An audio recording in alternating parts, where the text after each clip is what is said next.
Nikisema UDA mnasema Kenya kwanza. UDA. UDA. UDA. Nikisema Kenya kwanza mnasema kazi ni kazi. Kenya kwanza. Kenya kwanza. Kenya kwanza. From a chicken hawker to becoming Kenya's deputy president and presidential hopeful in the 2022 elections, William Samoei Arap Ruto's political career is one that has been on an upward trajectory. In fact, during President Daniel Moi's rule, Ruto made history as the only ever assistant minister to attend cabinet meetings. Vijana muko. Nataka vijana mnisikize kwa makini. WSR, aka Uncle Doyen. We understand his battles. He has been calling himself with a slogan of a hustler nation. William, you are the hustler number one. But a big hustler. Ninaposikia jina William Ruto, na huwa naona kuna maoni mazuri sana haswa kwa watu wa chini. The personal attributes of the Deputy President William Ruto is actually, I would describe that as a very measured folk, one that doesn't jump into euphoria. He's very composed. His humility is noticeable. Kenya kwanza. Nikisema kazi ni kazi, tunasema pesa mfukoni. Kazi ni kazi. Kazi ni kazi. Born William Kipchirchir Samoei Arap Ruto on the 21st December 1966 in Kamahut, Uasin Gishu County, Ruto first got into the political scene when he joined the Cyrus Jirongo-led Youth for KANU in 1992, popularly known as YK92. The young man was then pursuing a bachelor's degree in zoology and botany at the university, where he was also a staunch member of the Christian Union.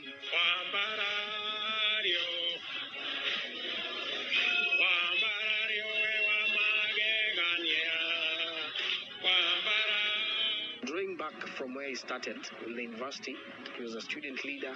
He served in the debating club.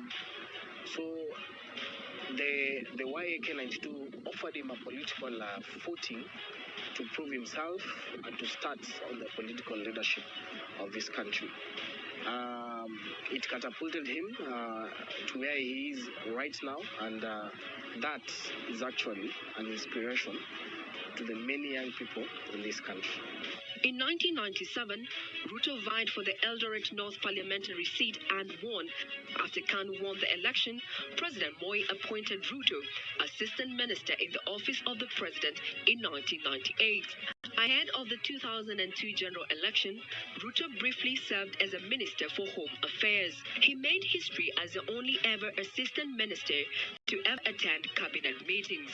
President Moi's decision to endorse Uhuru Kenyatta as his successor, however, triggered a serious fallout in KANU that saw long-term party leaders and cabinet ministers, including the late George Saitoti and Kalonzo Musyoka, champion decamping from the party. Raila Odinga, whose National Democratic Party had merged with KANU in 2001, also left. Ruto recaptured the Eldoret North parliamentary seat and remained loyal to KANU, despite the party losing the presidential election. He then became the party secretary general in 2005. As a leader, his stages of growth has been able to teach many Kenyans who are looking up to become leaders, especially the young people. They have been able to borrow a leaf from that. And you can be able to say, this is a leader I really want to become. It takes ambition and hard work to reach where you are. And William has consistently proved that a human being can develop if you put your effort, your energy, and your dreams combined. You'll get where you want to be.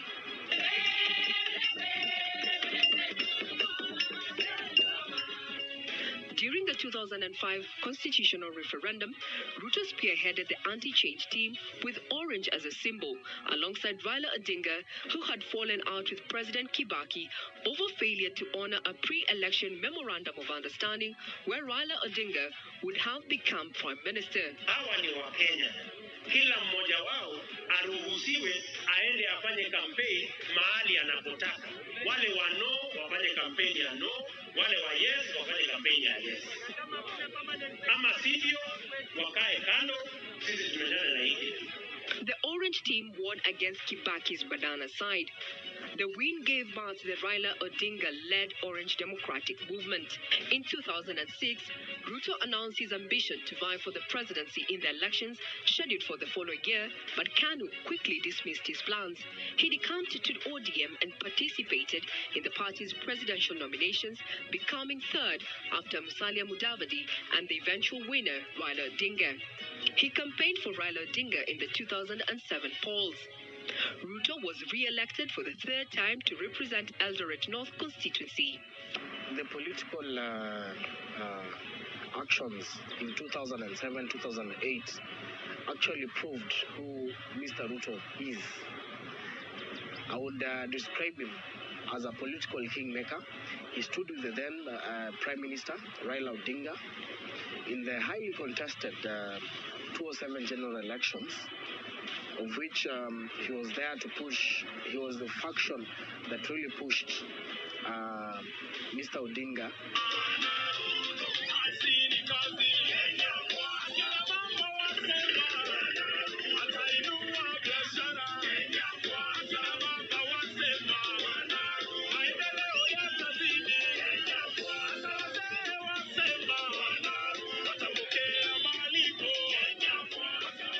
In the Grand Coalition government that followed the disputed 2007 presidential election, Ruto was appointed to head the Agriculture Ministry in 2008, where he served until 2010 when he was fired over a maize scandal. I am hereby suspending with immediate effect the following ministers for a period of 3 months. 1. Honorable William Ruto, Minister for Agriculture. The positions that we occupied after the last general elections were not given to us by anybody. They were not rewards. These are positions we earned out of our contribution to the Orange Democratic Movement. We have absolutely no apologies to make for the positions we took, and for whatever the consequences that have come, we will take these consequences in its stride with our heads high up, knowing very well that we lived by the principles that we believed in. And we are telling the remnants in ODM, see you at the general elections. A failed non-confidence motion against Ruto would see him back in the government, this time as the Minister for Higher Education.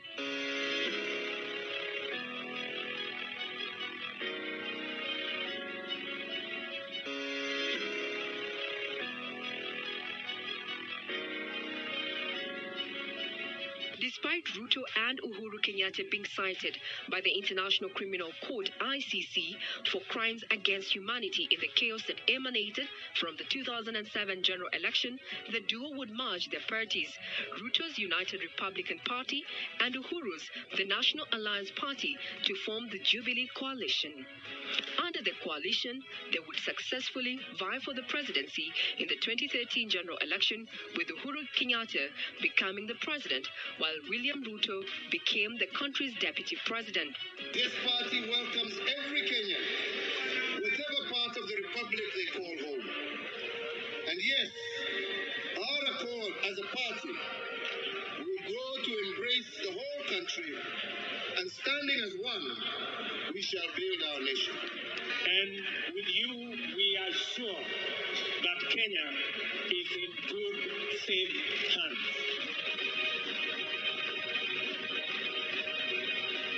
Ruto, alongside Uhuru, would retain the presidency in August 2017, this time under a unified Jubilee Party. Despite the Supreme Court nullifying the results, they emerged victorious in the repeat elections months later. I, William Samoei Ruto, do swear that I will always, truly and diligently that I will always, truly and diligently serve the people and the Republic of Kenya serve the people and the Republic of Kenya in the office of the Deputy President in the office of the Deputy President of the Republic of Kenya.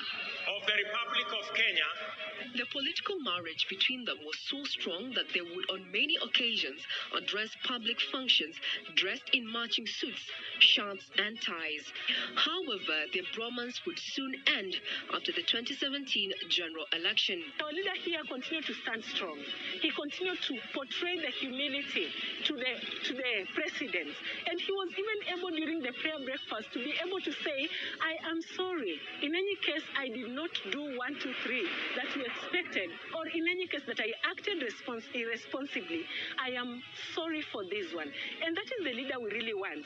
Even on behalf of all our teams and following in the footsteps of these great leaders, I want to say for all the things that I did say or do on behalf of all our teams, I want to ask for your forgiveness.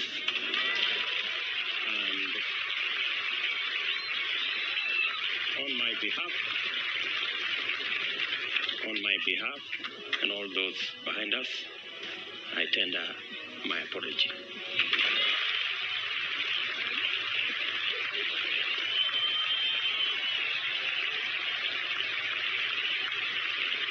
This is a very humble leader because all the challenges that he has been facing since he was elected to the presidency up to now, this leader has portrayed a lot of humility in the way he handles things.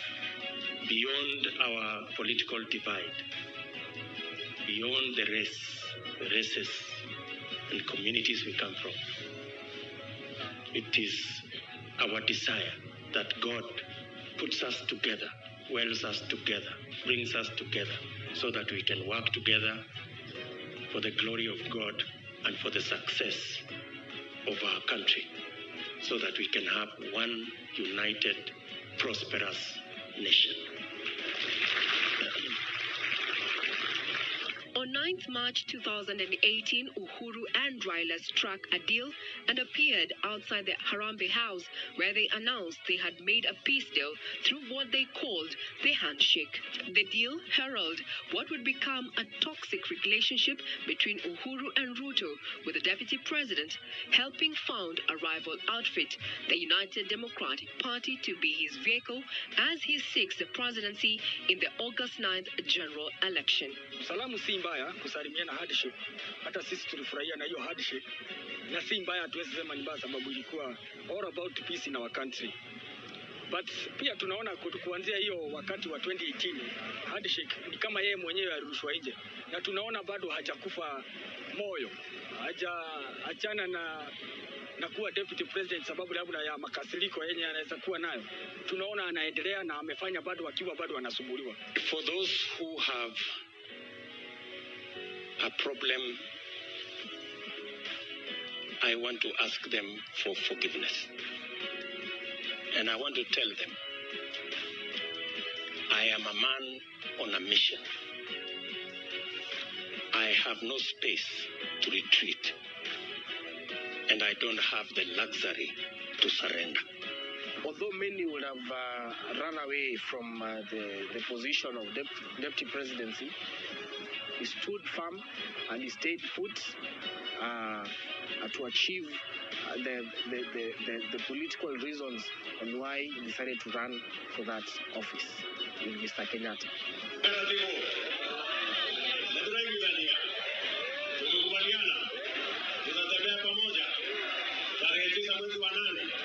Despite being challenged that he can't be a good presidential candidate, William Ruto has been here and facing all the battles. He has been going, traversing all the counties and telling people what his manifesto is, what he wants to do to the Kenyans. He's risen from humble backgrounds to the highest office in land, and the hustler narrative is actually very true. He has lived that life, he's living that life, and he's proposing to uplift the millions of Kenyans who are stuck in debt, the SMEs, the young people. That is where William Ruto comes as the chief hustler. I would actually call him the chief hustler. He's there to uplift the 50 million plus Kenyans. Yeye tunaweza sema kwa jumla ni mtu ambaye ni superfu. He's just a hero. I am asking all God-fearing people in Kenya so that we can put our country in the hands of God. I am requesting that on Tuesday, every Kenyan should take an hour so that we can pray for the peace of our country, for the unity of our country, and for a peaceful election.